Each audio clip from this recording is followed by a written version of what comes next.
The fluorescent lights above the hospital bed felt like tiny suns burning into my retinas.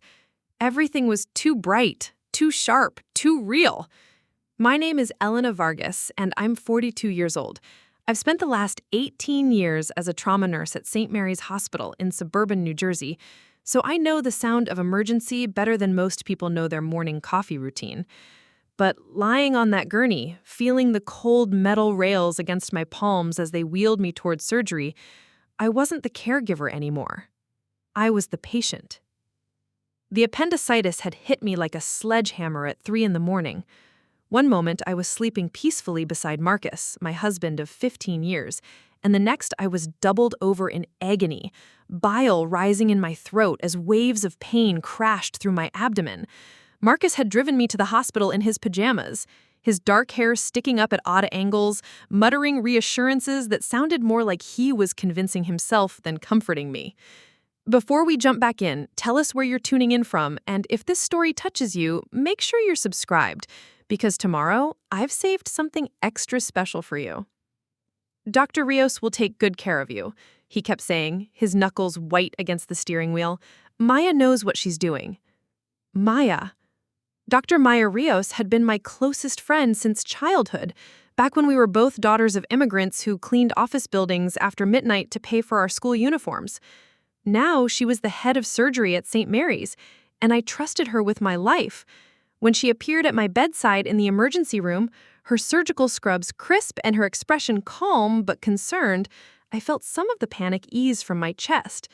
"Elena, we need to get you into surgery now," Maya said, her voice carrying that authoritative tone that made interns straighten their spines. "Your appendix is inflamed, and we can't wait." I nodded, my mouth too dry to speak properly.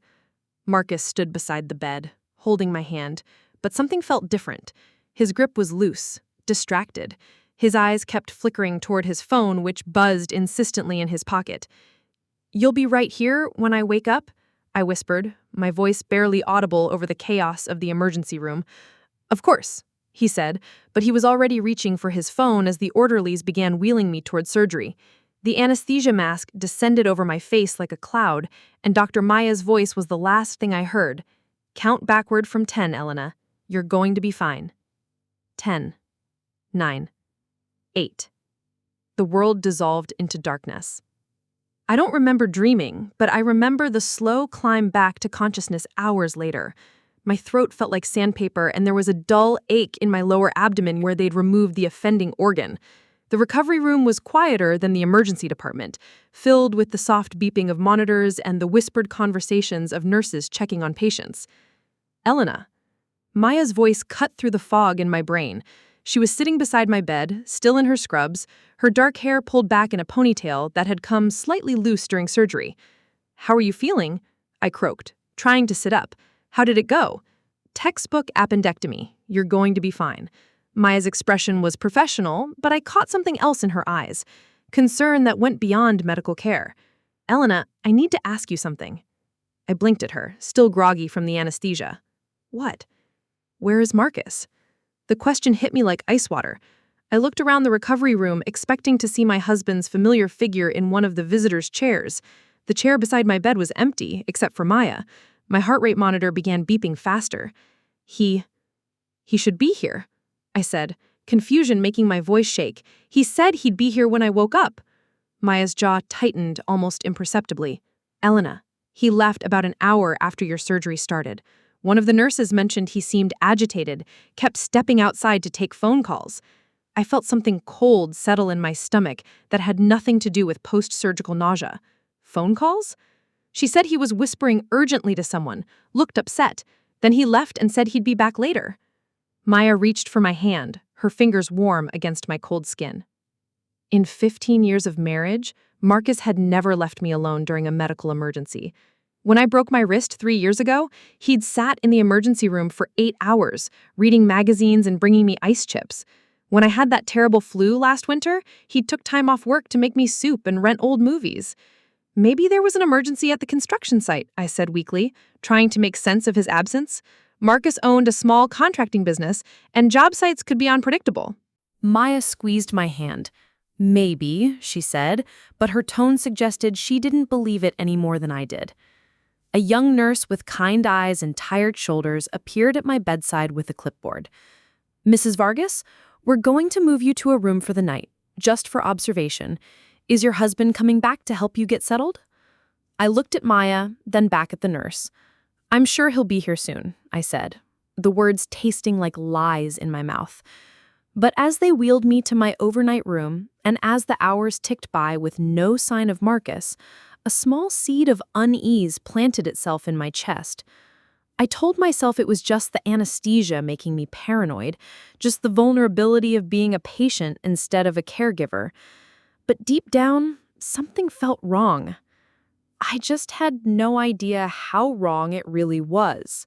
The ride home from the hospital felt longer than usual, even though it was the same 15-minute drive Marcus and I had made countless times over the years.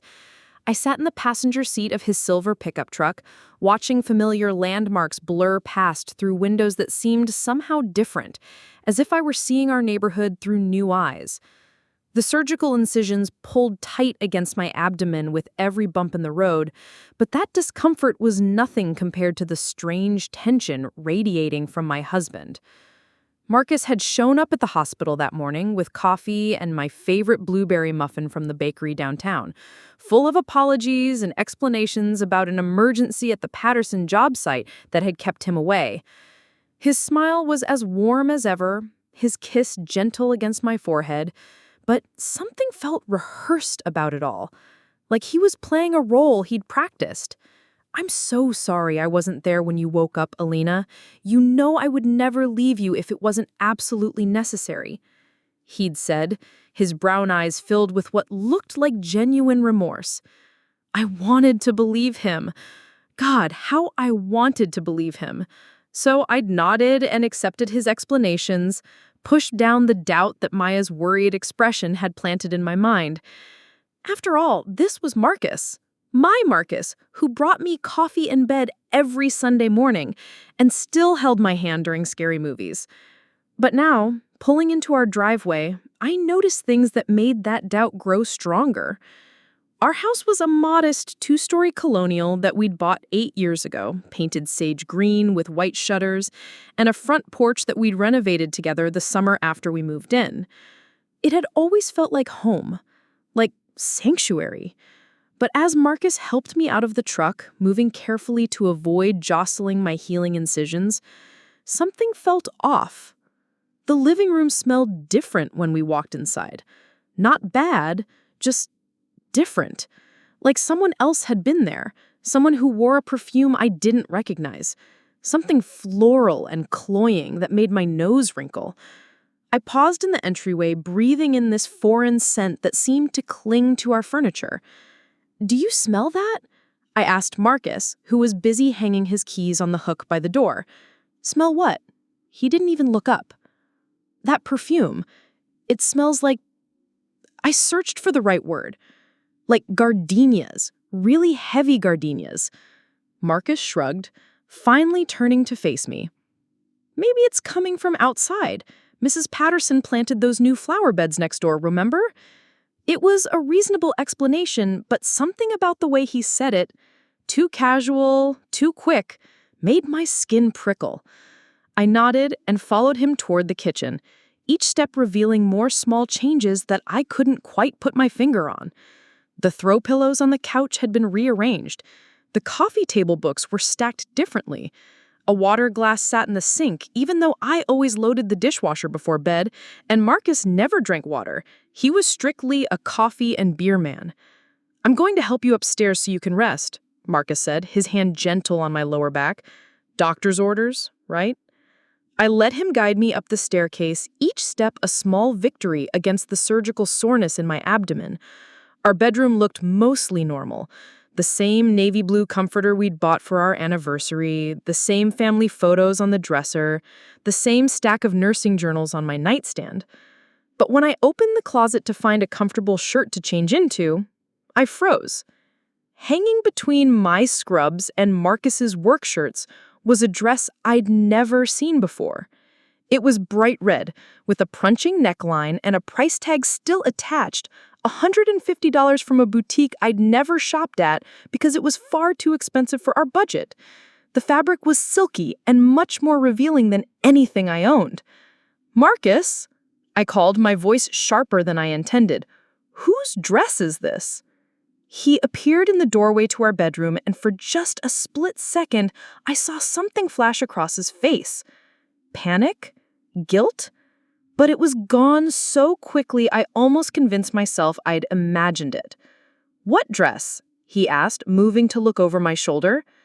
I pointed to the red dress, my hand trembling slightly. "This one. I've never seen it before." Marcus reached past me and pulled the dress from its hanger, examining it with what looked like genuine confusion. "Huh, that's weird. Maybe it got mixed up at the dry cleaner. You know how they sometimes lose tags and things get confused?" Another reasonable explanation. But I knew every item of clothing I owned, and I hadn't been to the dry cleaner in over a month. Plus, this dress still had store tags on it. "I don't think," I started to say. "Elena, honey, you just had surgery," Marcus interrupted, his voice taking on a soothing tone that I usually found comforting. "You're probably a little disoriented still. The anesthesia can mess with your head for a few days. Why don't you lie down and rest? I'll make you some soup." The way he said it, so patronizing, so dismissive, made something angry flare in my chest. But I was exhausted, and my incisions were throbbing, and maybe he was right about the anesthesia. Maybe I was being paranoid. I changed into one of my own comfortable t-shirts and climbed into bed, pulling the covers up to my chin. Marcus brought me tomato soup and crackers on a tray, kissed my forehead, and told me to sleep. I closed my eyes and tried to push away the growing list of things that felt wrong. The perfume smell that lingered in our living room, the rearranged furniture, the mysterious dress with store tags still attached, Marcus's absence from the hospital, the way he kept deflecting my questions. As I lay there in our bed, listening to Marcus move around downstairs, I told myself I was being irrational. This was my home, my husband, my life. Everything was the same as it had always been.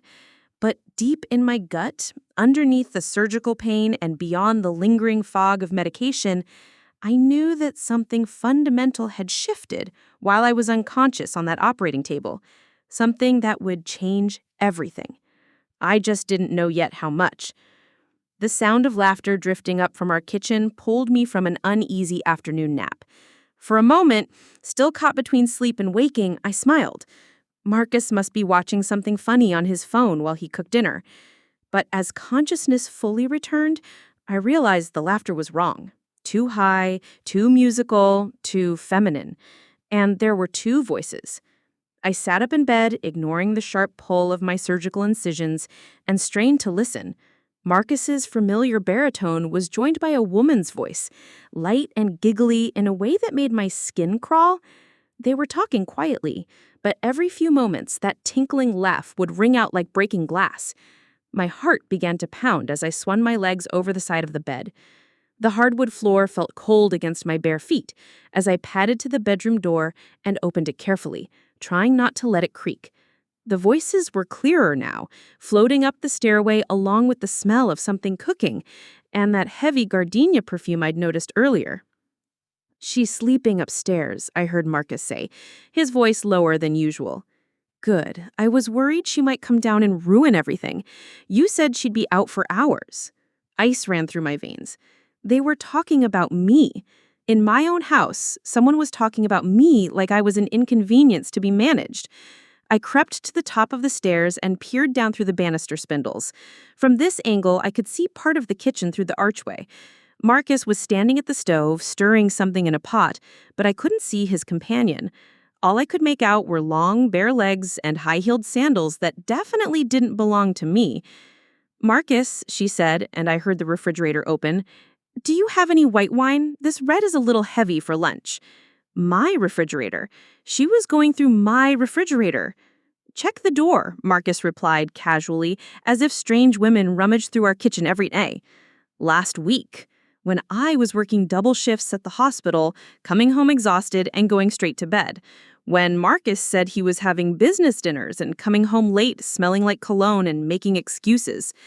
I gripped the banister so hard my knuckles went white. Every rational thought in my head was screaming at me to go back to bed, to pretend I hadn't heard anything, to give Marcus a chance to explain, but my feet were already carrying me down the stairs, step by careful step, my body moving on pure instinct. The woman's voice continued, closer now as I approached the kitchen. I can't believe how easy this was. I mean, when you first suggested it, I thought you were crazy, but... Sienna, Marcus's voice carried a warning. Keep it down. Sienna. The name hit me like a physical blow. I pressed myself against the wall beside the kitchen archway, my heart hammering so loud I was sure they could hear it.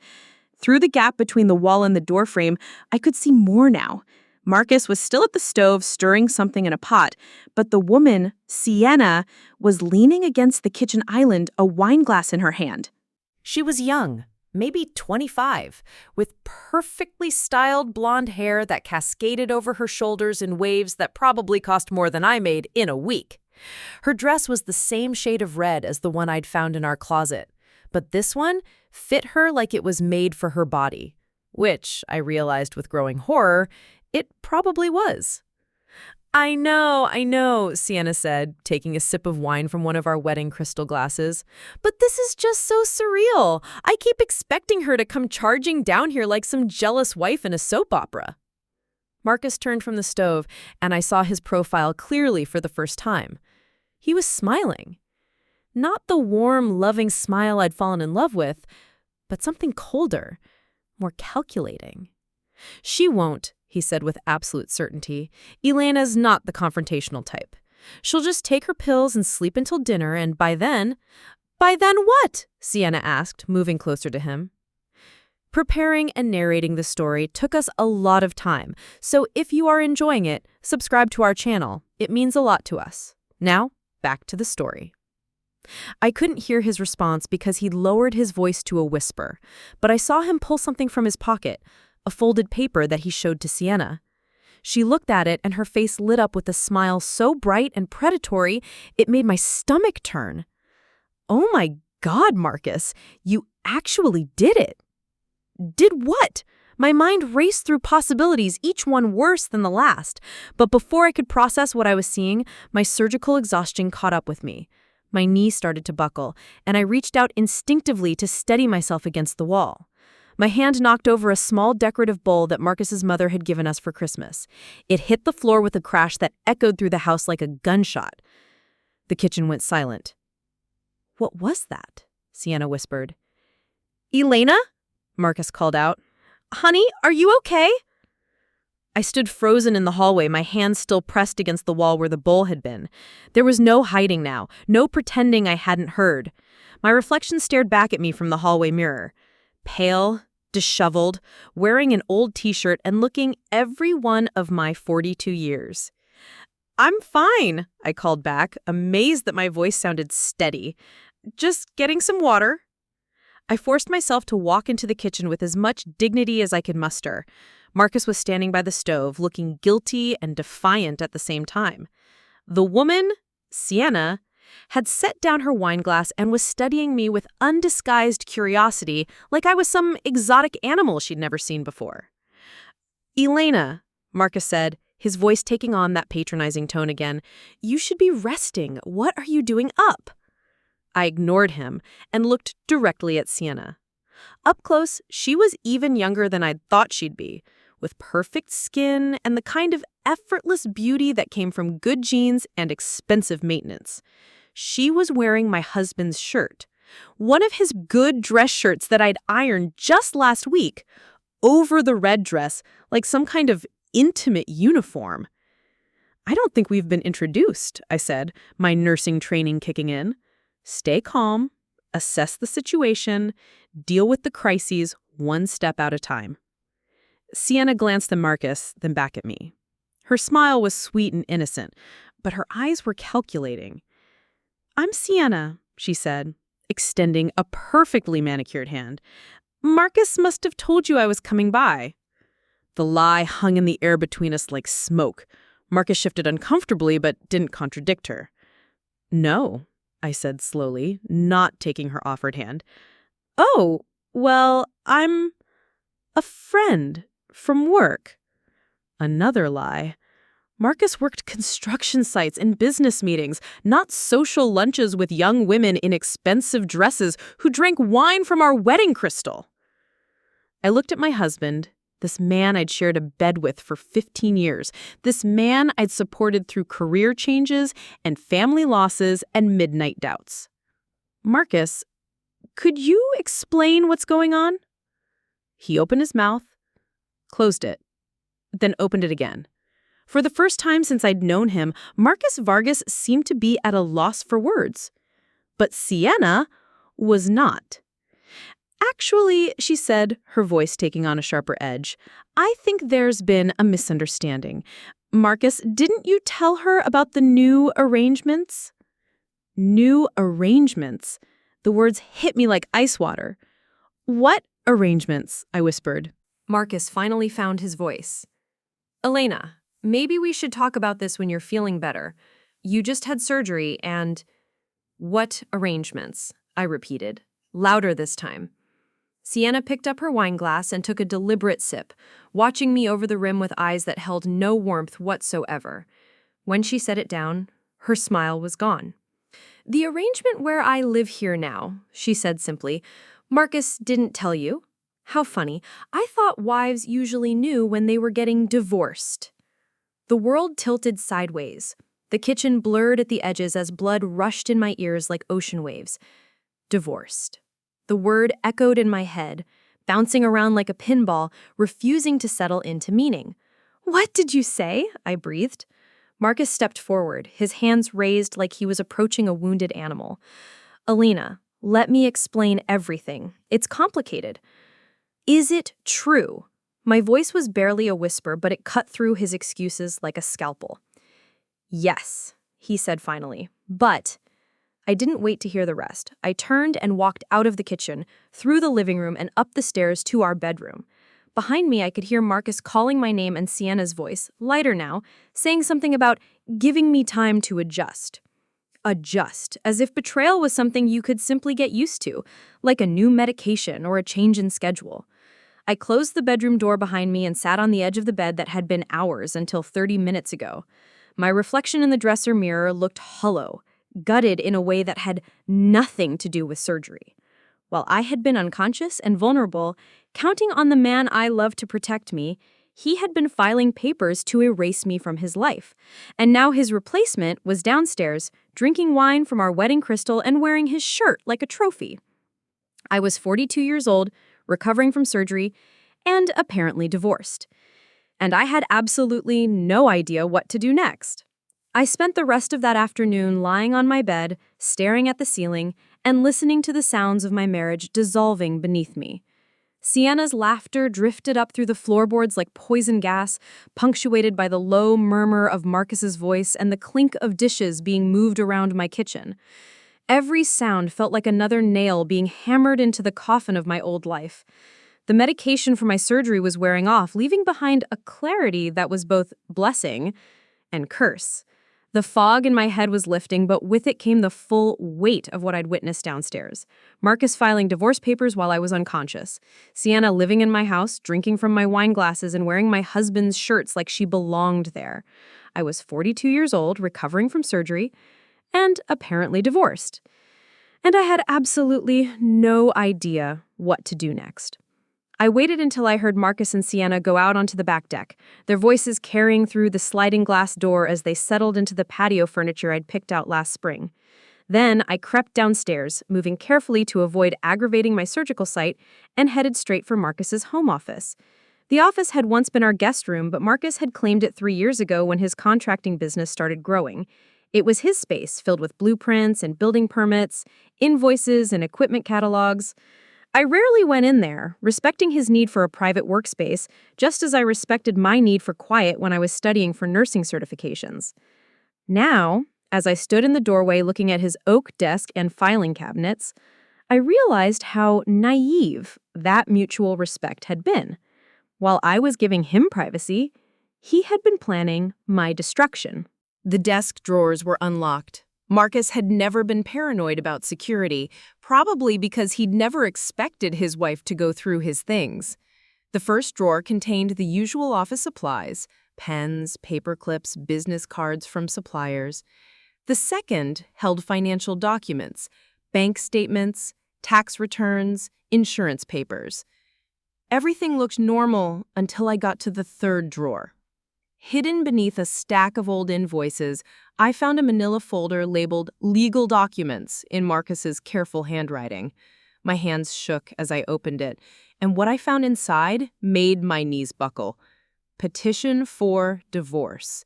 The words were typed in official legal font at the top of the first page, followed by our names: Marcus James Vargas, petitioner, versus Elena Isabella Vargas, respondent.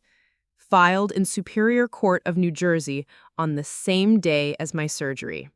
The timestamp showed 2:47 p.m., about an hour after Dr. Maya had finished removing my appendix.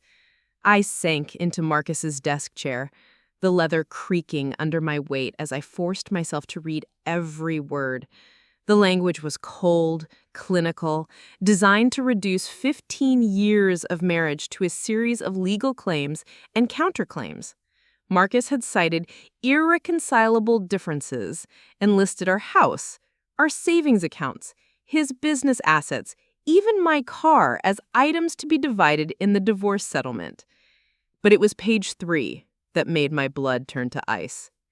Petitioner requests exclusive use and occupancy of the marital residence located at 847 Maple Street, Westfield, New Jersey, due to respondent's inability to maintain the property during her extended recovery from medical procedures. Extended recovery. He was using my surgery, the very vulnerability he'd exploited to file these papers, as justification for taking my home away from me. There was more. Marcus had also petitioned for temporary spousal support, claiming that his business income was unstable and that he needed financial assistance during the divorce proceedings. He was asking me to pay him alimony while he kicked me out of my own house.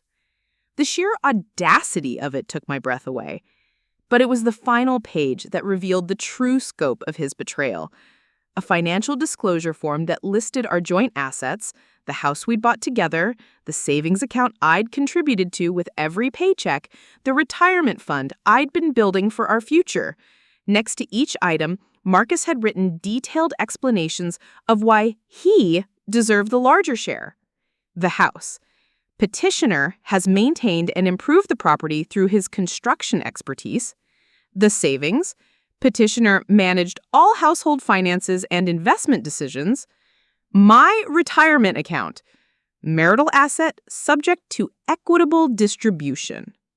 15 years of my life reduced to line items on the legal form. My nursing career, my contributions to our household, my emotional investment in our marriage, none of it mattered in Marcus's version of our story. I was just an obstacle to be removed, a problem to be solved through paperwork and legal maneuvering. I photographed every page with my phone, my hands steadier than they had any right to be. The trauma nurse in me was kicking in, the part of me that could function in crisis mode, that could think clearly when everything around me was falling apart. I'd seen enough emergencies to know that panic was a luxury I couldn't afford. As I carefully returned the folder to its hiding place, I heard footsteps on the deck outside. Marcus and Sienna were coming back inside. I quickly closed the desk drawer and slipped out of the office, making it to the kitchen just as they entered through the sliding door. "Elena!" Marcus's voice was artificially bright, like he was greeting an old friend instead of the wife he was divorcing. "You're up. Are you feeling better?" I looked at him, really looked at him, and saw a stranger. This man who had held me while I cried, who had celebrated my nursing school graduation, who had promised to love me in sickness and in health, was trying to steal my home while I recovered from surgery. "Much better," I said, my voice surprisingly steady. "In fact, I think I'm seeing things more clearly than I have in years." Something flickered in Marcus's eyes. Suspicion, maybe. or fear. But Sienna was oblivious to the undercurrent, busy loading dishes into the dishwasher like she'd been doing it for years instead of hours. "That's great, honey," Marcus said, but he was watching me carefully now. "Maybe we should talk tomorrow when you've had more rest. There are things we need to discuss." "Oh, I'm sure there are. I'm sure there are a lot of things you need to explain." He opened his mouth to respond, but I was already walking away, heading back upstairs to my room. Behind me, I heard Sienna whisper something urgent to Marcus, but I didn't care what conspiracy they were hatching now. I had the divorce papers. I knew exactly what Marcus had done, and when he'd done it, and how he planned to justify it. The betrayal was complete, documented in legal language that would hold up in court. But knowledge, I was learning, could be its own kind of power. And for the first time since waking up in that recovery room, I wasn't just reacting to Marcus's moves, I was planning my own. I didn't sleep that night. Instead, I lay in what used to be our bed, listening to the sounds of Marcus and Sienna settling into my house like they belonged there. Around midnight, I heard them moving around the guest bathroom, water running through the pipes as they brushed their teeth side by side. The intimacy of it, these small domestic rituals that should have been mine and Marcus's, felt like needles under my skin. By dawn, I'd made a decision. I needed help, and I needed it from someone who couldn't be manipulated or charmed or lied to. I needed Maya. At 7 a.m., I called her cell phone. She answered on the second ring, her voice already alert despite the early hour, a habit developed from years of surgical emergencies. "Elena, what's wrong? Are you having complications from the surgery?" "Maya," I said, my voice cracking on her name. "I need to see you. Not at the hospital. Somewhere private." There was a pause, and when she spoke again, her tone had shifted from medical concern to personal worry. "What happened?" "I can't talk about it on the phone. Can you meet me somewhere?" "Of course. The Starbucks on Elm Street. 20 minutes?" "I'll be there." Getting dressed was a challenge with my surgical incisions still tender, but I managed to pull on jeans and a sweater without asking Marcus for help. I could hear him and Sienna talking quietly in the kitchen as I crept downstairs and grabbed my keys from the hook by the door. "Elena?" Marcus called out as I reached for the doorknob. "Where are you going?" "Coffee with Maya," I replied without turning around. "Doctor's orders. I need to move around to prevent blood clots." It wasn't entirely a lie. Maya had mentioned the importance of gentle movement during my recovery.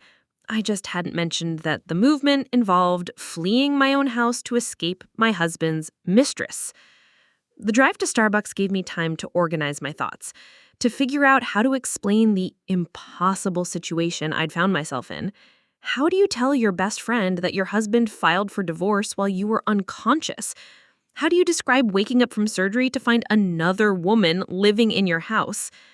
Maya was already waiting when I arrived, seated in the corner booth with 2 large coffees and a concerned expression that made my chest tighten with gratitude. She'd always been able to read me like a medical chart, diagnosing problems I hadn't even admitted to myself. "Okay," she said, before I'd even sat down. "Talk to me, and don't you dare tell me you're fine because you look like hell." I slid into the booth across from her, wrapping my hands around the warm coffee cup like an anchor. Where to begin? With Marcus's absence from the hospital? With Sienna's red dress in my closet? With the divorce papers hidden in his desk? "Marcus is leaving me," I said, the words tasting bitter in my mouth. "He filed divorce papers while I was in surgery." Maya's coffee cup froze halfway to her lips. "He what?" "He filed for divorce on Tuesday, while Dr. Peterson was removing my appendix and you were stitching me back up. Marcus was at a lawyer's office signing papers to end our marriage." I watched Maya's face cycle through disbelief, anger, and something that looked like murderous rage. Her knuckles went white around her coffee cup. "That son of a bitch," she said quietly. "Elena, please tell me you're joking." I wish I was. I pulled out my phone and showed her the photos I'd taken of the legal documents. "He's also requesting exclusive use of our house and asking me to pay him spousal support." Maya scrolled through the images, her expression growing darker with each page. When she finished, she set my phone down carefully, like it was an explosive device. Elena, this is... She paused, searching for words.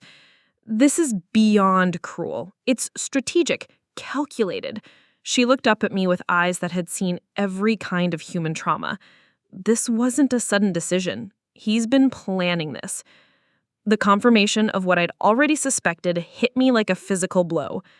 There's more, I said. His mistress is living in our house. She's 25, blonde, and she was drinking wine from our wedding crystal when I found them together yesterday. Maya leaned back in the booth, staring at me like I'd just told her I had a terminal illness. Jesus Christ, Elena, how are you even sitting here having coffee? How are you not burning that house down with both of them inside? Because I'm a trauma nurse, I said, surprised by the steadiness in my own voice. Because when everything goes to hell, we don't panic. We assess the situation, we triage the damage, and we figure out how to save what can be saved. And what can be saved? It was a good question. What was left of my marriage? Nothing. My trust in Marcus? Shattered beyond repair. My life as I'd known it? Over. Me, I said finally. I can save me, but I need help. Maya leaned forward, her expression shifting into what I recognized as her surgical focus, the look she got when facing a complicated operation that would require every skill she possessed. What kind of help? Legal help, financial help. I don't know anything about divorce law, and Marcus has obviously been planning this for months. I'm starting from behind, and I can't afford to make mistakes. Maya pulled out her phone and started scrolling through her contacts. Daniel Price, she said. He's a divorce attorney who handled my cousin's case last year. Absolutely ruthless when he needs to be, but fair. More importantly, he specializes in high-conflict divorces where one spouse has been hiding assets or planning secret moves. I can't afford... Maya. Elena. You can't afford not to hire him. This isn't about money right now. This is about survival. She was already dialing the number. Daniel, it's Maya Rios. Yes, I know it's early. I have a friend who needs help, and she needs it today. No, this can't wait. As Maya arranged an emergency consultation for that afternoon, I felt something shift inside my chest. For the first time since finding Sienna in my kitchen, I wasn't just reacting to Marcus's moves. I was making my own. Thank you, I whispered when Maya hung up the phone. She reached across the table and grabbed my hands. Elena, listen to me. I've known you since we were 8 years old, picking strawberries in your mother's garden to earn money for school supplies. You are one of the strongest people I've ever met. You put yourself through nursing school while working 2 jobs. You've saved more lives than I can count. You are not going to let that manipulative bastard destroy you. Tears I hadn't even realized I was holding back started flowing down my cheeks. I don't know how to do this, Maya. I don't know how to fight someone who has been planning to hurt me while I was loving them. That's what lawyers are for, Maya said fiercely, and that's what best friends are for. Marcus thinks he's so clever, filing papers while you were unconscious, moving his girlfriend into your house while you were vulnerable, but he made one crucial mistake. What's that? Maya's smile was sharp enough to cut glass. He underestimated you, and he sure as hell underestimated me. For the first time in days, I felt something that wasn't despair or shock or betrayal. I felt hope. It was fragile, tentative, but it was there. Marcus had planned his betrayal perfectly, timing it for my moment of greatest vulnerability, but he'd forgotten one important detail. Trauma nurses don't just know how to handle emergencies. We know how to fight for life, even when everything looks hopeless. And my life was worth fighting for. Daniel Price's law office was located in a converted Victorian mansion in downtown Westfield, all polished hardwood floors and floor-to-ceiling bookshelves that spoke of serious legal work. I sat in the waiting room that afternoon, my hands folded in my lap to stop them from shaking, trying to process how my life had gone from ordinary to catastrophic in less than 72 hours. Maya had driven me there, refusing to let me face this alone. She sat beside me now, radiating the kind of protective energy that had made her legendary among the surgical residents at St. Mary's. When Maya Rios decided to fight for someone, she was relentless. "Mrs. Vargas?" A woman's voice drew my attention to the receptionist's desk. "Mr. Price will see you now." Daniel Price was not what I had expected. Based on Maya's description of him as ruthless, I'd pictured someone intimidating, perhaps with sharp suits and a predatory smile. Instead, the man who stood to greet us was maybe 50, with kind gray eyes behind wire-rimmed glasses, and the sort of calm presence that immediately put me at ease. "Mrs. Vargas, Dr. Rios," he said, shaking our hands with a firm grip. "Please sit down. I understand you're dealing with some unusual circumstances." Unusual. It was such a gentle way to describe betrayal. "My husband filed for divorce while I was in surgery. I didn't know about it until I came home from the hospital and found his mistress living in our house." Daniel's expression didn't change. Clearly, he'd heard worse, but I saw him make a note on his legal pad. "When was the surgery?" "Tuesday. He filed the papers that afternoon according to the timestamp."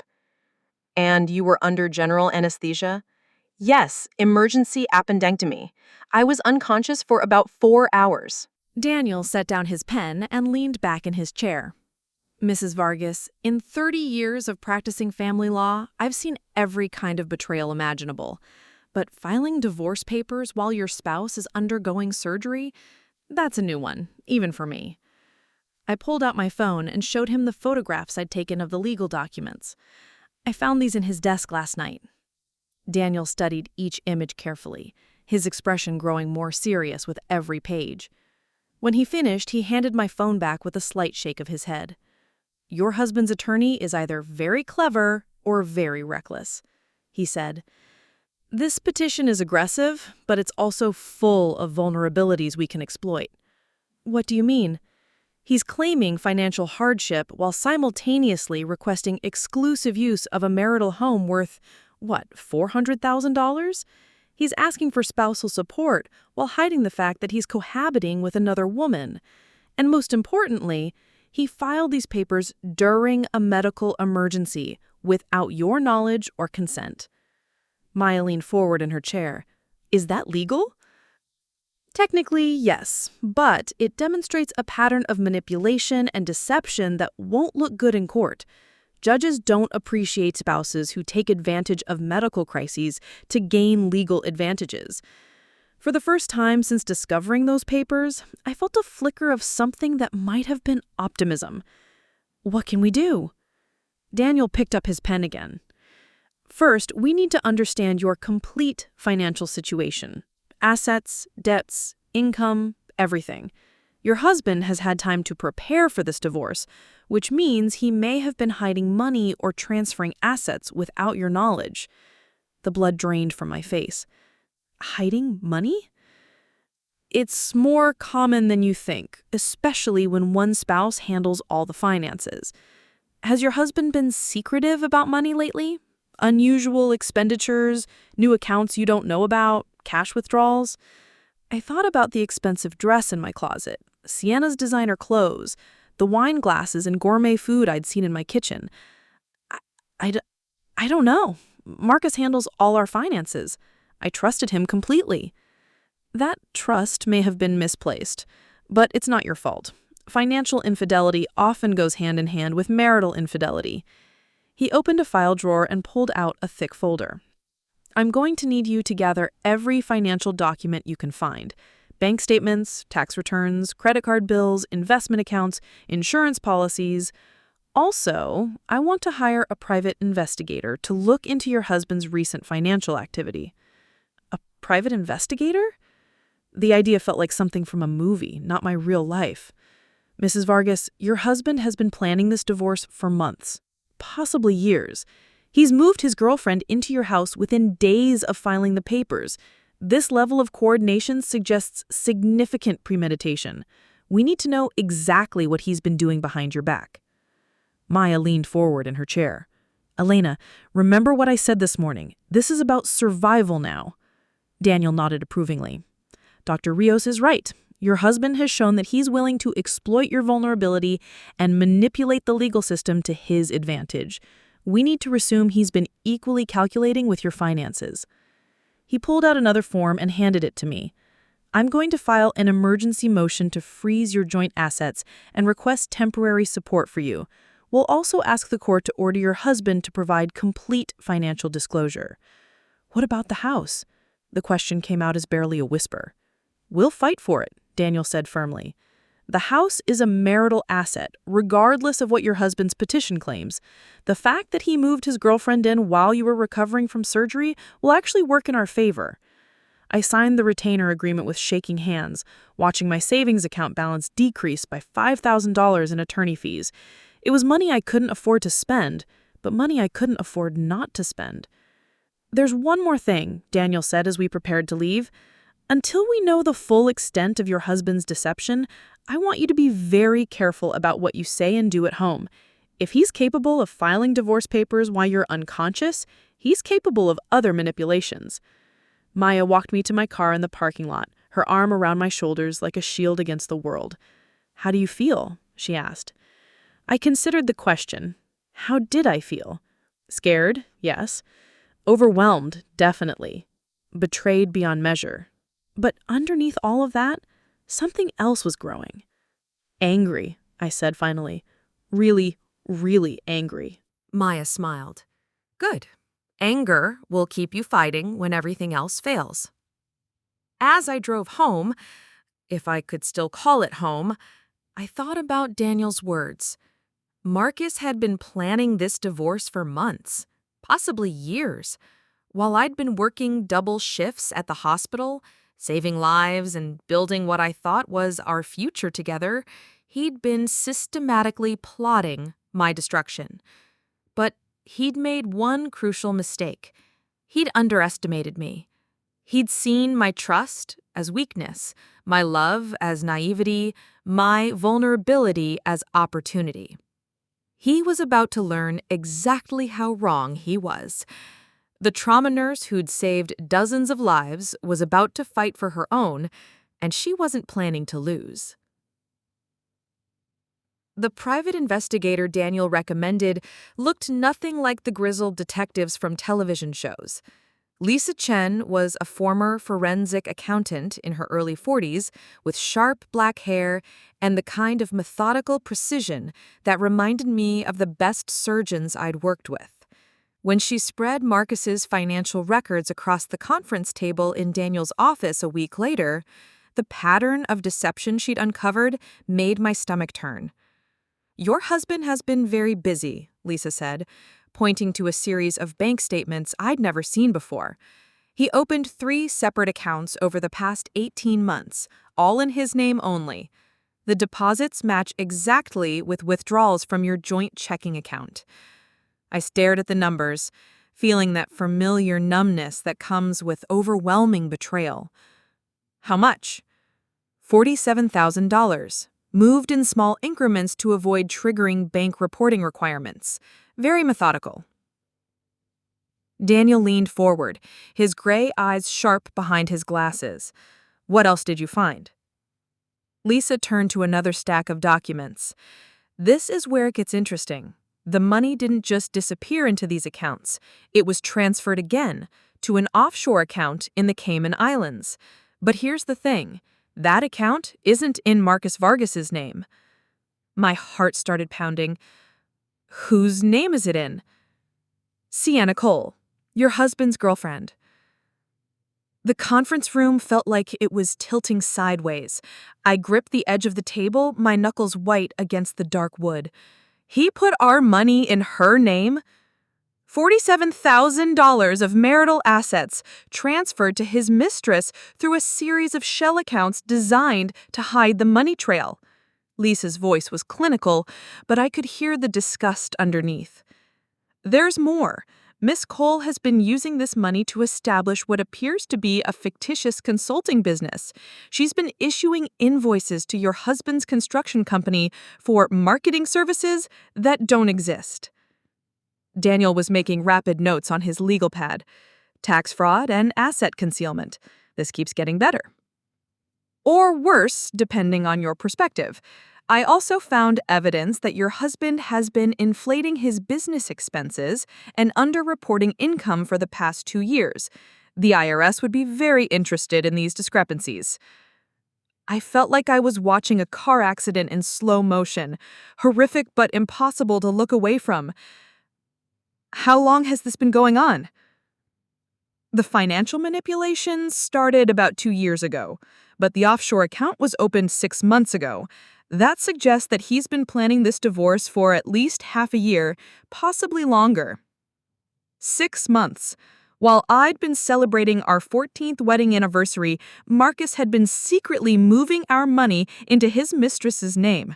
While I'd been working extra shifts to help pay for the new roof we'd put on the house, he'd been systematically robbing me blind.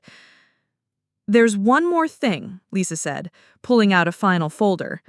I looked into Miss Cole's background, and she has quite a history. 3 previous relationships with married men, all of which ended with the men leaving their wives. In 2 cases, the ex-wives alleged financial fraud, but charges were never filed. Maya, who had been quietly listening from her chair in the corner, finally spoke up. She's a professional homewrecker. That's not a legal term, Daniel said dryly, but it's not inaccurate. Miss Cole appears to target married men with assets and helps them hide money during divorce proceedings. In return, she gets a significant financial benefit. The pieces were falling into place with sickening clarity. Sienna hadn't just stolen my husband, she'd helped him steal my financial security. This wasn't a crime of passion or a midlife crisis. It was a calculated business transaction with my marriage as the commodity being sold. What can we do with this information? I asked, surprised by how steady my voice sounded. Daniel's smile was sharp enough to cut glass. We can destroy them. Financial fraud, tax evasion, asset concealment, these are serious crimes. More importantly, for your divorce case, this proves that Marcus has been hiding marital assets and lying to the court. Lisa nodded. I've already contacted the IRS about the tax issues. They'll be conducting their own investigation. And the evidence of asset concealment will invalidate most of your husband's divorce petition. For the first time in weeks, I felt something that resembled satisfaction. Marcus had thought he was so clever, planning his betrayal while I trusted him completely. But his arrogance had made him careless, and his greed had left a paper trail that a good investigator could follow. There's something else, Daniel continued. This evidence suggests that your husband never intended to pay you any kind of fair settlement. He was planning to hide the assets, claim poverty, and leave you with nothing while he and Miss Cole lived off your stolen money. The calculated cruelty of it took my breath away. It wasn't enough for Marcus to leave me. He had wanted to destroy me completely, leave me homeless, penniless, and broken, while he started his new life with money that rightfully belonged to both of us. But he made one crucial mistake, Daniel said, gathering up the evidence. He underestimated how thoroughly modern financial systems track money movement. Every transfer, every account opening, every fake invoice, it's all documented. Maya stood up and walked over to where I sat, placing her hands on my shoulders. Elena, do you understand what this means? I looked up at my best friend, this woman who had refused to let me face this nightmare alone, and felt something shift deep in my chest. The hurt and betrayal were still there. They probably always would be. But underneath those feelings, something harder was crystallizing. It means Marcus isn't as smart as he thinks he is, I said quietly. It means more than that, Daniel interjected. It means we have him. Asset concealment, tax fraud, financial manipulation during divorce proceedings. Any one of these could destroy his case. Altogether, he's going to lose everything he tried to steal. As we prepared to leave Daniel's office, Lisa handed me a thick folder containing copies of all her findings. Mrs. Vargas, I want you to know something. In 10 years of investigating financial fraud cases, I've rarely seen someone as methodical as your husband. But I've also rarely seen someone leave such a clear evidence trail. His arrogance made him sloppy. Walking to the parking lot with Maya, I felt different than I had just hours before. The woman who had discovered her husband's betrayal while recovering from surgery had been vulnerable, trusting, naive. The woman walking out of that law office was someone else entirely. "How do you feel?" Maya asked as we reached my car. I considered the question, really thought about it. How did I feel? Still betrayed, yes, still hurt by the depth of Marcus's cruelty. But underneath those emotions, something new was growing, something that felt like power. "I feel like I understand the game now, and I'm ready to play." Maya smiled, and for the first time since this nightmare began, I smiled back. Marcus and Sienna thought they were so clever, stealing my money and my life while I was unconscious and vulnerable. They had no idea what was coming for them. The courtroom smelled like old wood and industrial cleaning solution, mixed with the nervous sweat of people whose lives were about to be decided by strangers. I sat at the plaintiff's table beside Daniel, my hands folded in my lap to keep them from shaking, watching Marcus and his attorney arrange their papers at the defendant's table 20 feet away. It had been 3 weeks since Lisa Chen had uncovered the financial web Marcus and Sienna had woven. 3 weeks of depositions and document requests and sleepless nights. Now, finally, we were here for the hearing that would determine whether Marcus's divorce petition would stand or whether his own greed would destroy him. Marcus looked confident, almost smug, in his best suit and tie. He'd gotten a haircut and shaved carefully, projecting the image of a successful businessman wronged by an unstable wife. When he glanced in my direction, his expression was almost pitying, like he felt sorry for me. The performance was flawless. If I hadn't known about the offshore accounts and the fake invoices and the systematic theft of our marital assets, I might have believed it myself. Judge Patricia Henley entered the courtroom with the kind of brisk efficiency that suggested she'd heard every sob story and saw through every manipulation. She was in her 60s, with silver hair pulled back in a severe bun and reading glasses that she used to scan documents with laser focus. This is a hearing on the motion to dismiss filed by the respondent, Elena Vargas. Mr. Patterson, you may proceed with your argument. Marcus's attorney, James Patterson, was everything I had expected. Expensive suit, practiced smile, and the kind of smooth confidence that came from winning cases through charm rather than facts. He stood and approached the judge's bench with papers in hand. "Your Honor, my client filed for divorce based on irreconcilable differences, as is his right under New Jersey law.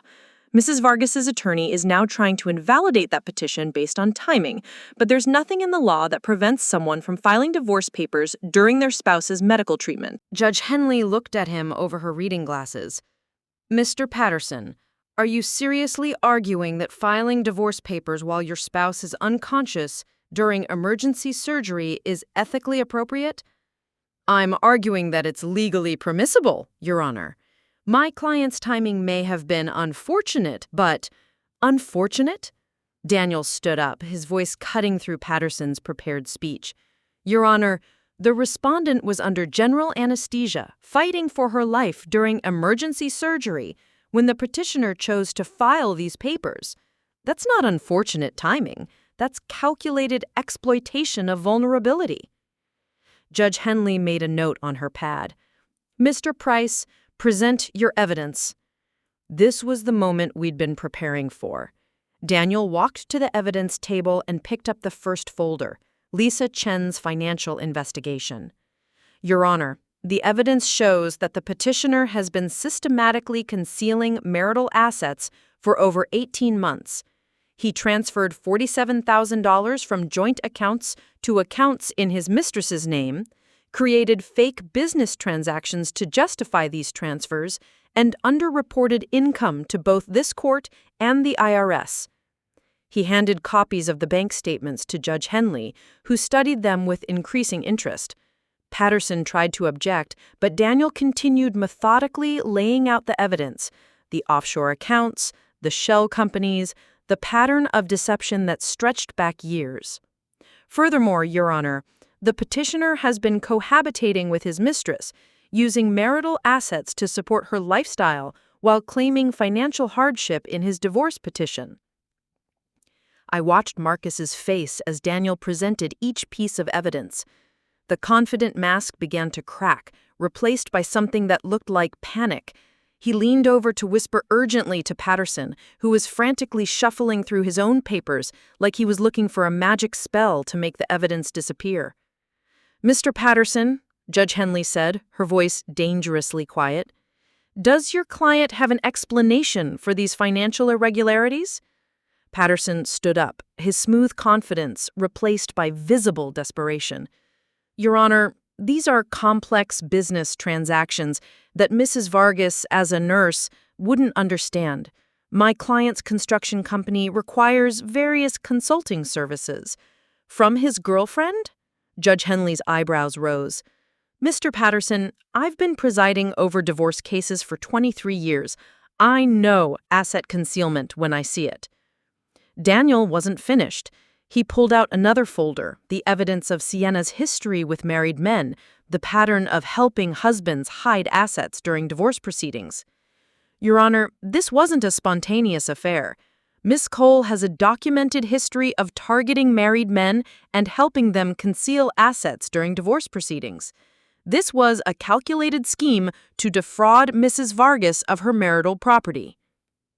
The courtroom was completely silent except for the sound of papers rustling as Judge Henley reviewed the evidence. Marcus was no longer looking confident. Sweat had broken out on his forehead despite the air conditioning, and his hands were clenched so tight his knuckles had gone white. Finally, Judge Henley looked up from the documents. "Mr. Patterson, I'm going to give your client one opportunity to explain these financial transactions. If he can provide legitimate documentation for the consulting services allegedly provided by Miss Cole, and if he can explain why marital assets were transferred to offshore accounts without his spouse's knowledge, I'll consider his explanations." Patterson whispered something to Marcus, who shook his head violently.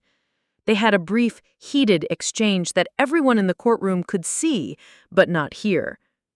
"Your Honor," Patterson said finally, his voice strained, My client wishes to invoke his Fifth Amendment right against self-incrimination." The courtroom erupted. Daniel was on his feet immediately, arguing that invoking the Fifth Amendment in a civil proceeding created a negative inference. Judge Henley banged her gavel for order, but I could see the satisfaction in her eyes. Marcus had just admitted, in open court, that his financial activities were potentially criminal. "Mr. Patterson," Judge Henley said when the noise died down, "your client's invocation of the Fifth Amendment is his right, but it does create certain implications for these proceedings." She turned to Daniel. "Mr. Price, what is your client seeking?" "Your Honor, we move to dismiss the petitioner's divorce petition with prejudice due to fraud upon the court. We also request an emergency order freezing all assets, an accounting of all marital property, and an investigation into potential criminal activity." Judge Henley was already writing. "Motion granted. Mr. Vargas, this court finds that you have engaged in systematic asset concealment, fraud upon the court, and financial manipulation during these proceedings. Your divorce petition is dismissed with prejudice." Marcus stood up so fast his chair fell backward. "Your Honor, you can't—" Lisa nodded. "I've already contacted the IRS about the tax issues. They'll be conducting their own investigation. And the evidence of asset concealment will invalidate most of your husband's divorce petition." For the first time in weeks, I felt something that resembled satisfaction. Marcus had thought he was so clever, planning his betrayal while I trusted him completely. But his arrogance had made him careless, and his greed had left a paper trail that a good investigator could follow. "There's something else," Daniel continued. "This evidence suggests that your husband never intended to pay you any kind of fair settlement. He was planning to hide the assets, claim poverty, and leave you with nothing while he and Ms. Cole lived off your stolen money." The calculated cruelty of it took my breath away. It wasn't enough for Marcus to leave me. He had wanted to destroy me completely, leave me homeless, penniless, and broken while he started his new life with money that rightfully belonged to both of us. "But he made one crucial mistake," Daniel said, gathering up the evidence. He underestimated how thoroughly modern financial systems track money movement. Every transfer, every account opening, every fake invoice, it's all documented. Maya stood up and walked over to where I sat, placing her hands on my shoulders. Elena, do you understand what this means? I looked up at my best friend, this woman who had refused to let me face this nightmare alone, and felt something shift deep in my chest. The hurt and betrayal were still there. They probably always would be. But underneath those feelings, something harder was crystallizing. It means Marcus isn't as smart as he thinks he is, I said quietly. It means more than that, Daniel interjected. It means we have him. Asset concealment, tax fraud, financial manipulation during divorce proceedings, any one of these could destroy his case. Altogether, he's going to lose everything he tried to steal. As we prepared to leave Daniel's office, Lisa handed me a thick folder containing copies of all her findings. Mrs. Vargas, I want you to know something. In 10 years of investigating financial fraud cases, I've rarely seen someone as methodical as your husband. But I've also rarely seen someone leave such a clear evidence trail. His arrogance made him sloppy. Walking to the parking lot with Maya, I felt different than I had just hours before. The woman who had discovered her husband's betrayal while recovering from surgery was vulnerable, trusting, naive. The woman walking out of that law office was someone else entirely. How do you feel? Maya asked as we reached my car. I considered the question, really thought about it. How did I feel? Still betrayed, yes. Still hurt by the depth of Marcus's cruelty. But underneath those emotions, something new was growing. Something that felt like power. I feel like I understand the game now, I said, and I'm ready to play. Maya smiled, and for the first time since this nightmare began, I smiled back. Marcus and Sienna thought they were so clever, stealing my money and my life while I was unconscious and vulnerable.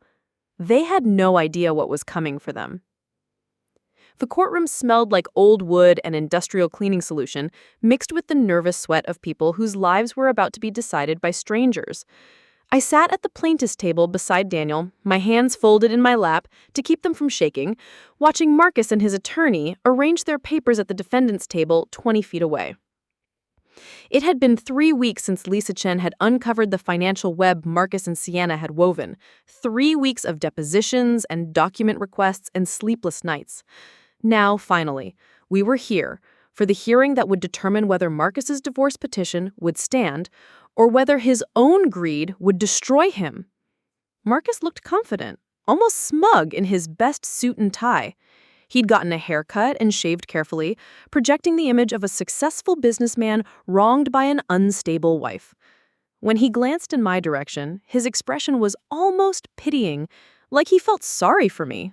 The performance was flawless. If I hadn't known about the offshore accounts and the fake invoices and the systematic theft of our marital assets, I might have believed it myself. Judge Patricia Henley entered the courtroom with the kind of brisk efficiency that suggested she'd heard every sob story and saw through every manipulation. She was in her 60s, with silver hair pulled back in a severe bun and reading glasses that she used to scan documents with laser focus. This is a hearing on the motion to dismiss filed by the respondent, Elena Vargas. Mr. Patterson, you may proceed with your argument. Marcus's attorney, James Patterson, was everything I'd expected. Expensive suit, practiced smile, and the kind of smooth confidence that came from winning cases through charm rather than facts. He stood and approached the judge's bench with papers in hand. Your Honor, my client filed for divorce based on irreconcilable differences, as is his right under New Jersey law. Mrs. Vargas's attorney is now trying to invalidate that petition based on timing, but there is nothing in the law that prevents someone from filing divorce papers during their spouse's medical treatment. Judge Henley looked at him over her reading glasses. Mr. Patterson, are you seriously arguing that filing divorce papers while your spouse is unconscious during emergency surgery is ethically appropriate? I'm arguing that it's legally permissible, Your Honor.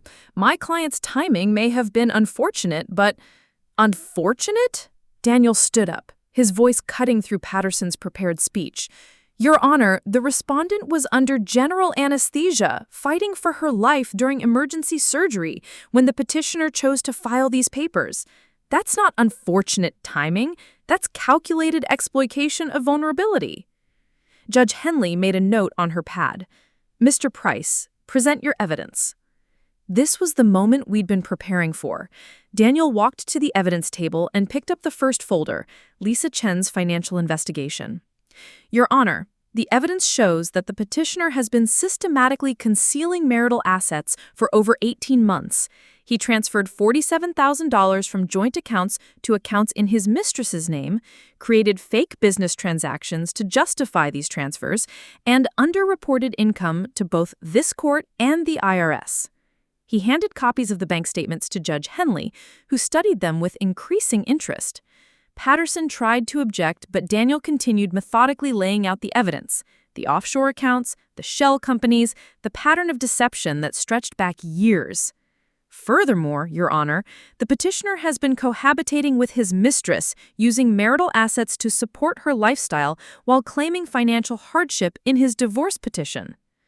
I watched Marcus's face as Daniel presented each piece of evidence. The confident mask began to crack, replaced by something that looked like panic. He leaned over to whisper urgently to Patterson, who was frantically shuffling through his own papers like he was looking for a magic spell to make the evidence disappear. Mr. Patterson, Judge Henley said, her voice dangerously quiet, does your client have an explanation for these financial irregularities? Patterson stood up, his smooth confidence replaced by visible desperation. Your Honor, these are complex business transactions that Mrs. Vargas, as a nurse, wouldn't understand. My client's construction company requires various consulting services. From his girlfriend? Judge Henley's eyebrows rose. Mr. Patterson, I've been presiding over divorce cases for 23 years. I know asset concealment when I see it. Daniel wasn't finished. He pulled out another folder, the evidence of Sienna's history with married men, the pattern of helping husbands hide assets during divorce proceedings. Your Honor, this wasn't a spontaneous affair. Miss Cole has a documented history of targeting married men and helping them hide assets during divorce proceedings. This was a calculated scheme to defraud Mrs. Vargas of her marital property. The courtroom was completely silent, except for the sound of papers rustling as Judge Henley reviewed the evidence. Marcus was no longer looking confident. Sweat had broken out on his forehead despite the air conditioning, and his hands were clenched so tight his knuckles had gone white. Finally, Judge Henley looked up from the documents. Mr. Patterson, I'm going to give your client one opportunity to explain these financial transactions. If he can provide legitimate documentation for the consulting services allegedly provided by Miss Cole, and if he can explain why marital assets were transferred to offshore accounts without his spouse's knowledge, I'll consider his explanations. Patterson whispered something to Marcus, who shook his head violently. They had a brief, heated exchange that everyone in the courtroom could see but not hear. Your Honor, Patterson said finally, his voice strained, My client wishes to invoke his Fifth Amendment right against self-incrimination. The courtroom erupted. Daniel was on his feet immediately, arguing that invoking the Fifth Amendment in a civil proceeding created a negative inference. Judge Henley banged her gavel for order, but I could see the satisfaction in her eyes. Marcus had just admitted in open court that his financial activities were potentially criminal. Mr. Patterson, Judge Henley said when the noise died down, your client's invocation of the Fifth Amendment is his right, but it does create certain implications for these proceedings. She turned to Daniel.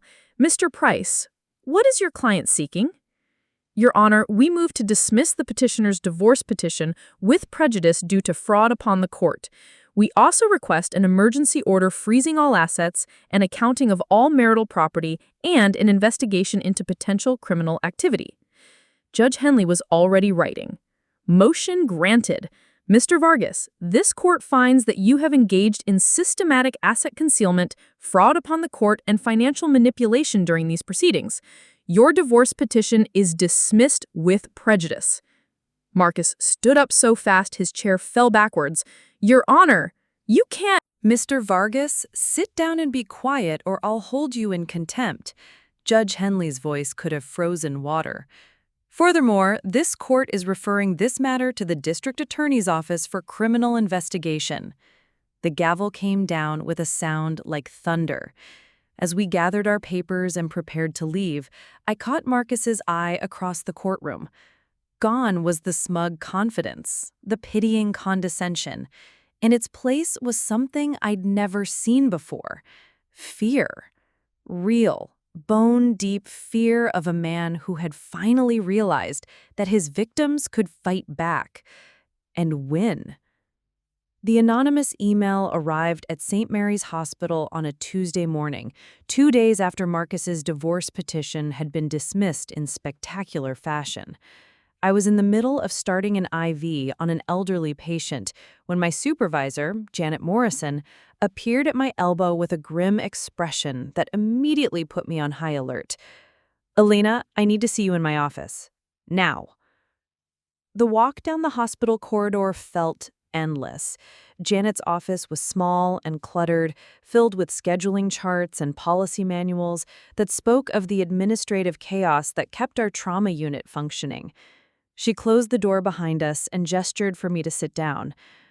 "I received an email this morning," she said without preamble, sliding a printed copy across her desk. "Anonymous, but with some very serious allegations about your conduct." My hands shook as I read the email. The accusations were devastating. Stealing medications, falsifying patient records, accepting bribes from pharmaceutical companies, unprofessional conduct with patients' families. Each allegation was detailed enough to sound credible, complete with dates and specific incidents. All of it was completely fabricated. "Janet," I said, my voice barely above a whisper, "none of this is true. I've never—" "I know." Her response cut through my panic like a scalpel. "Elena, I've worked with you for 8 years. I know your character, your work ethic, your absolute dedication to patient care. But I have to investigate these allegations. It's hospital policy." My stomach dropped. "What does that mean?" "It means you're suspended pending a full investigation." "I'm sorry, Elena. I have to protect the hospital, but I also have to protect you. If these allegations are false, and I believe they are, we'll prove it. But until then, you can't work." I stumbled out of Janet's office in a daze, my ID badge and hospital keys surrendered. My career, the thing that had defined me for 18 years, was suddenly in jeopardy. The hallway that had been my second home felt foreign now, filled with curious stares from colleagues who had undoubtedly heard whispers about my suspension. Maya found me sitting in my car in the parking lot 20 minutes later, staring at the hospital entrance through the windshield. "I heard," she said, sliding into the passenger seat. "Elena, this is Marcus, isn't it?" I nodded, unable to trust my voice. Of course it was Marcus. When his financial schemes had been exposed in court, when his divorce petition had been dismissed in spectacular fashion, he struck back at the one thing he knew would hurt me most: my career, my reputation, my identity as a healer. "He's trying to destroy me professionally," I finally managed to say. "If the hospital finds me guilty of these allegations, I'll lose my nursing license. I'll never work in healthcare again." Maya's expression was murderous. "That son of a bitch! But Elena, listen to me. He made a mistake. These allegations are so specific, so detailed, that we should be able to trace them back to him." She was right, but proving it wouldn't be easy. Anonymous emails were difficult to track, and hospital investigations were thorough and time-consuming. Even if I was eventually cleared, the damage to my reputation might be irreparable. That afternoon, I met with Daniel in his office. The email allegations spread across his conference table like evidence of my own destruction. "This is escalation," Daniel said after reading through every accusation. "Your husband's legal strategy failed, so now he's trying to destroy your ability to support yourself. It's vindictive and desperate. Can we prove he sent it?" "Maybe. I've contacted a computer forensics expert who specializes in tracing anonymous communications. But Elena, I need to warn you, Even if we prove Marcus sent these emails, the damage might have already been done. Hospital investigations can take months. That evening, I sat in my living room, the same living room where I'd first discovered Sienna making herself at home, and tried to process how completely my life had been dismantled. My marriage was over, my house was in legal limbo, my savings account was depleted from legal fees, and now my career was under attack. Marcus had systematically targeted every aspect of my identity: wife, homeowner, financial contributor, professional caregiver. He was trying to erase me completely. But as I sat there in the growing darkness, something Maya had said earlier came back to me. Marcus had made these allegations too specific, too detailed. He'd gotten angry and reckless, just like when he'd left the financial evidence trail that Lisa Chen had followed. I pulled out my laptop and started going through my old work schedules, cross-referencing them with the dates mentioned in the anonymous email. According to the allegations, I had supposedly stolen medications on March 15th, a day when I hadn't even been scheduled to work. The email claimed I'd falsified records for a patient named Johnson on April 3rd, but our unit hadn't had a patient by that name in over 6 months. Marcus had made up detailed accusations without actually checking whether they could be verified. His anger had made him careless once again. The next morning, I called Janet and asked for a meeting. She agreed to see me that afternoon, and I arrived at the hospital with a folder full of documentation. "Elena, you shouldn't be here during your suspension." "Janet, look at this." I spread out my work schedules and patient logs. The anonymous email claims I stole medications on March 15th. I was at a nursing conference in Philadelphia that day. Here's my hotel receipt and conference registration. Janet studied the documents, her expression growing more interested. "What else?" "The email mentions falsifying records for a patient named Johnson on April 3rd. We haven't had a Johnson in our unit since last November. And look," I pulled out another document. "The medication dosages mentioned in the allegations don't match our hospital's protocols. Whoever wrote this email got our procedures wrong." Janet leaned back in her chair, a small smile playing at the corners of her mouth. "Elena, whoever sent this email made some very stupid mistakes." "There's more," I continued. "Some of these allegations reference incidents that supposedly happened during shifts when I was documented as being in surgery with patients. The operating room logs prove I couldn't have been in 2 places at once." "Have you shared this with your attorney?" "He's the one who suggested I compile the evidence." "Janet, whoever sent this email knows enough about the hospital to make the allegations sound credible, but not enough to make them actually accurate. They're hoping you'll suspend me based on the seriousness of the charges without checking the details." Janet was already reaching for her phone. "I'm calling the IT department. If someone is making false allegations against my staff, I want to know who it is." 3 days later, Daniel called with news that shouldn't have surprised me, but somehow still did. The forensics expert traced the email back to an IP address registered to your husband's construction company. The email was sent from his office computer at 9:47 p.m. on Monday night. I felt a grim satisfaction settle in my chest. So he did it. He did it, and he was stupid about it. The hospital is dropping all allegations against you, and they're considering filing criminal charges for filing false reports. Also, this gives us additional evidence for the civil case we're building against him. When I returned to work the following Monday, my colleagues greeted me with a mixture of support and curiosity. The story of my husband's betrayal and the false allegations had spread through the hospital gossip network, but instead of judgment, I found sympathy and respect. "Elena, what your husband did to you was despicable, but the way you fought back, the way you gathered evidence and proved your innocence, that takes real strength." As I walked through the trauma unit that had been my professional home for 8 years, I realized that Marcus had made a crucial miscalculation. He thought that attacking my career would break me, would force me to accept whatever scraps he was willing to offer in a divorce settlement. Instead, he'd given me proof of his vindictive nature, evidence that would be devastating in court. His desperation had made him reckless, and his recklessness was going to be his downfall. The woman who trusted him completely was gone. In her place was someone harder, smarter, and absolutely determined to make sure he paid for every lie, every betrayal, every attempt to destroy her life. Marcus had started this war while I was unconscious and vulnerable. He was about to learn that I was neither of those things anymore. The final court ruling was swift and decisive. Judge Henley awarded me full ownership of the house, ordered Marcus to pay my legal fees, and referred his case to the district attorney for criminal prosecution. Within 24 hours, Sienna had disappeared. Her designer clothes gone, her offshore accounts frozen. Her interest in Marcus evaporated the moment his money ran out. I found Marcus packing his belongings into garbage bags when I returned home from work. The man who had once seemed so powerful, so calculating, looked smaller now, defeated. "Elena," he said without looking up, "I never meant for it to go this far."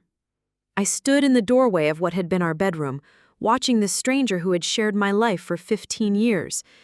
The anger that had sustained me through months of legal battles was gone, replaced by something that felt like pity.